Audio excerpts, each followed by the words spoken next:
In April 2026, after weeks of intense American military strikes against Iranian infrastructure, the warring parties arrived in Pakistan to attempt an immediate ceasefire. Behind closed doors, the delegations engaged in 21 hours of continuous, private negotiations. The objective was straightforward: halt the escalating conflict in the Middle East. But the summit ended abruptly. On Saturday, the American delegation, led by Vice President J.D. Vance, departed from Islamabad. Vance delivered a blunt public assessment upon leaving. He stated the U.S. team was returning home after putting forward what they considered their final and best offer. The U.S. military had already successfully targeted Iran's enrichment facilities and manufacturing capabilities. By all conventional metrics, Washington held the upper hand, yet they couldn't secure a signature on a peace deal. The events in Islamabad demonstrate that military victory on the battlefield does not always yield leverage in the conference room.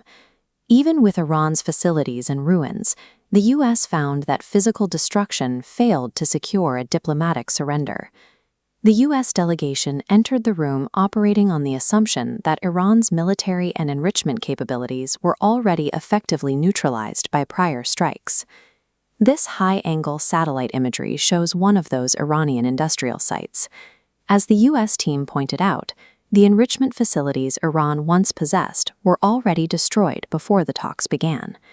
Confident in this advantage, the U.S. brought an uncompromising demand to the table: an affirmative, long-term commitment that Iran would never develop a nuclear weapon or the tools to build one.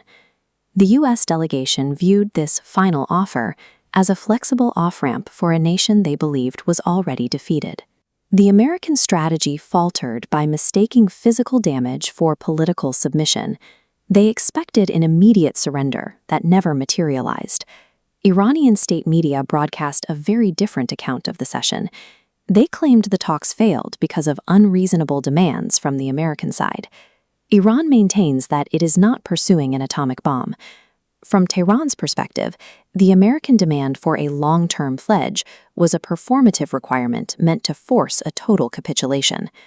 Throughout the 21-hour marathon, the Iranian delegation brought their own counter-leverage to the table, including the demand to unfreeze Iranian financial assets.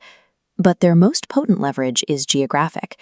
This satellite view shows the Strait of Hormuz, a specific choke point Iran can disrupt at will. Threatening these narrow shipping channels forces the U.S. to weigh the massive economic cost of a blockade against continuing the war. The negotiations stalled because each side brought an incompatible set of assumptions to the table. The U.S. acted as a victor dictating terms to a defeated enemy, while Iran acted as a sovereign state with the power to cause a global economic shock. The talks collapsed because both delegations calculated that returning to conflict was a better outcome than accepting the other side's terms. On the morning before the summit began, President Donald Trump was asked about a contingency plan in case the peace talks collapsed or Iran refused to reopen the strait. Trump made it clear that Washington was not preparing for a stalemate. He told reporters, "You don't need a backup plan.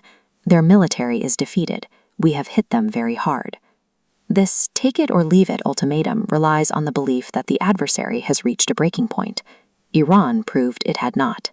The failed talks have created a diplomatic vacuum, a loop where U.S. military strikes are countered by Iranian asymmetrical threats, with no clear path for either side to exit the cycle. After 21 hours in Islamabad, the reality is that neither nation has a viable strategy to end the war they are fighting. Without a fallback strategy, military strength is neutralized if the opponent simply refuses to accept the terms of surrender.